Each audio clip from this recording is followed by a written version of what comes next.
कि लल्लन को राजा ने सुबह सुबह ही राजमहल में क्यों बुलवाया है। वह अभी तक वापस क्यों नहीं लौटा। चंदन राजमहल के आसपास ही मंडरा रहा था। अपनी खिड़की पर खड़े हुए राजा की दृष्टि चंदन पर पड़ गई। वह सोचने लगे, अरे चंदन, क्यों ना इसी को कासिम कसाई के पास भेज दूं। ये मूर्ख है, इसीलिए कासिम से ललन का सिर लाने में ज्यादा सर खपाई नहीं करेगा। कहिए महाराज, मुझे कैसे याद किया। सुनो चंदन, तुम इसी समय कासिम कसाई के खाने में चले जाओ।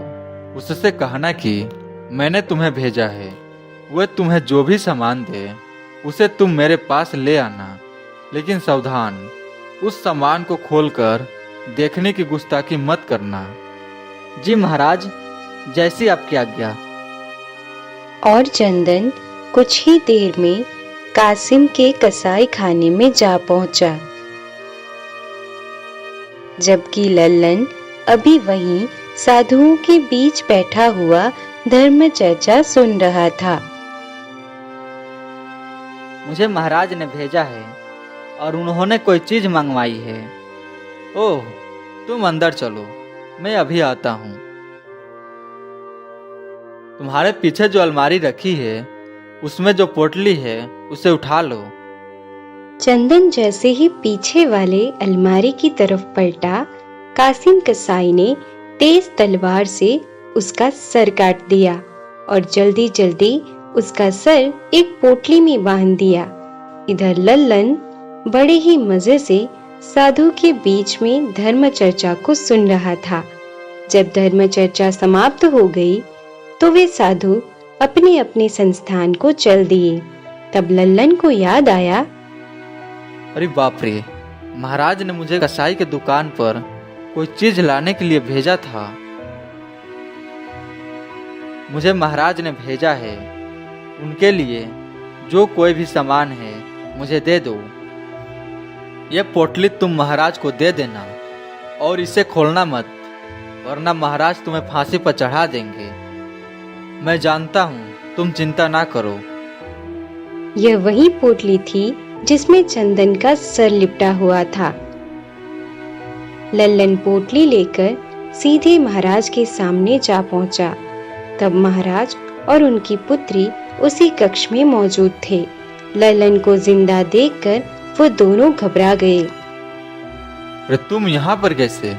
आप लोग आश्चर्यचकित क्यों हो रहे हैं महाराज? आपने ही तो मुझे काम से भेजा था। मैं आपका काम करके सीधा चला आ रहा हूँ। मुझे कुछ देर अवश्य हो गई महाराज, उसके लिए मैं क्षमा चाहता हूँ। इसमें क्या है? ठहरिए महाराज, अभी खोल कर दिखाता हूँ। लल्लन ने जैसे ही पोटली खोली, राजा और राजकुमारी के साथ साथ लल्लन के भी होश उड़ गए। उसमें चंदन का कटा हुआ सिर था।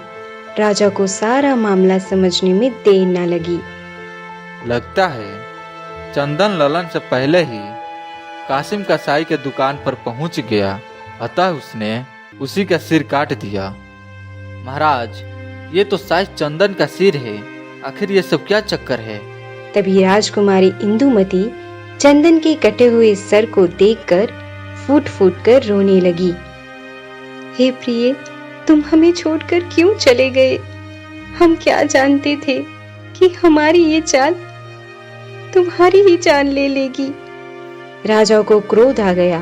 उन्होंने अपनी तलवार म्यान से निकाल ली और क्रोध से चीख कर बोले, इंदुमती, सच सच बताओ, ये सब क्या चक्कर है? ललन को तुम क्यों मारवाना चाहती थी? वरना मैं स्वयं अपने हाथों से तुम्हारा सिर उड़ा दूंगा। फिर राजकुमारी इंदुमती ने सारी बात सच सच अपने पिताश्री को बता दी। सब कुछ जानकर राजा की आंखों के सामने मानो अंधेरा ही छा गया। ये मैं क्या करने जा रहा था? एक नेक इंसान को बिना कोई अपराध मौत के घाट उतारना चाहता था। हे भगवान, मुझे क्षमा करना। तभी राजकुमारी ने न जाने कहां से एक खंजर निकाला और अपने पेट में मार दिया। मरते मरते वह बोलने लगी, पिताश्री, हमें माफ कर देना।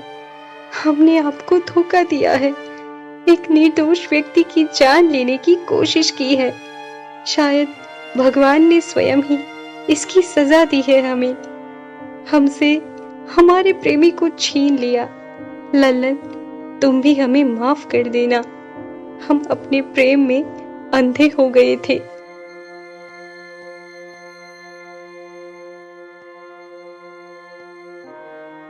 अगले दिन भरे राज दरबार में राजा ने अपना अपराध कबूल किया और कहा, मैं जानता हूँ आप लोग मुझे अपराधी समझते हुए भी कोई सजा नहीं देंगे, लेकिन मैं समझता हूँ कि मैं अभी सिंहासन पर बैठने योग्य नहीं हूँ। इसीलिए मैं घोषणा करता हूँ कि आज से इस राज्य का राजा ललन होगा। ललन को ही राजगद्दी सौंपकर संन्यास लेकर यहाँ से चला जाऊंगा। समस्त दरबारी ने पहले तो राजा के फैसले का विरोध किया, लेकिन राजा के अटूट फैसले के सामने उन्हें झुकना ही पड़ा और उन सब ने ललन को राजा के रूप में स्वीकार कर लिया और फिर विधिवत रूप से लल्लन का राज तिलक किया गया। इसके बाद महाराज परमजीत सिंह ने संन्यास ले लिया और राजमहल को छोड़कर हमेशा के लिए चले गए। अब इस राज्य का राजा लल्लन बन चुका था। वह बड़ी ही कुशलता और ईमानदारी से राज्यपाल को संभाल रहा था। फिर एक दिन उसके मन में विचार आया, साधु बाबा के बताए हुए उद्देश्य मेरे लिए बहुत ही फायदेमंद हुए हैं। मुझे उनसे मिलने जाना चाहिए।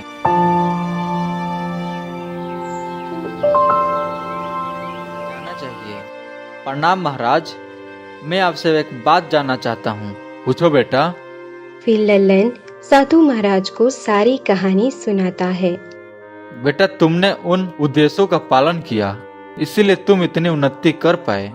साधु महाराज, मैं आपसे एक बात जानना चाहता हूँ कि आप एक साधु हैं, फिर भी आप वो सब उद्देश्य बिना किसी कीमत के भी दे सकते थे, परंतु आपने एक उद्देश्य के लिए एक एक स्वर्ण मुद्राएं ली। आखिर इसका क्या कारण था? सुनो बेटा, अगर मैं तुम्हें ये सब बातें मुफ्त में बता देता तो तुम जल्दी ही भूल जाते, क्योंकि मुफ्त की कोई चीज ज्यादा समय तक किसी के दिमाग में नहीं रहती और ना ही वे उनका विश्वास करता है। इसीलिए मैंने 5 उद्देश्य के बदले तुमसे 5 स्वर्ण मुद्राएं ली थी और वे स्वर्ण मुद्राएं आज तक मेरे पास सुरक्षित हैं। ये लो, वो स्वर्ण मुद्राएं तुम मेरे तरफ से गरीबों में दान कर देना। अब तुम जाओ, भगवान तुम्हारा भला करे। साधु बाबा का आशीर्वाद लेकर लल्लन वापस अपने राज्य को लौट गया। अब वह बहुत ही सुचारू और अच्छे ढंग से अपने राज्य का पालन करने लगा और अपनी प्रजा की देखभाल करने लगा।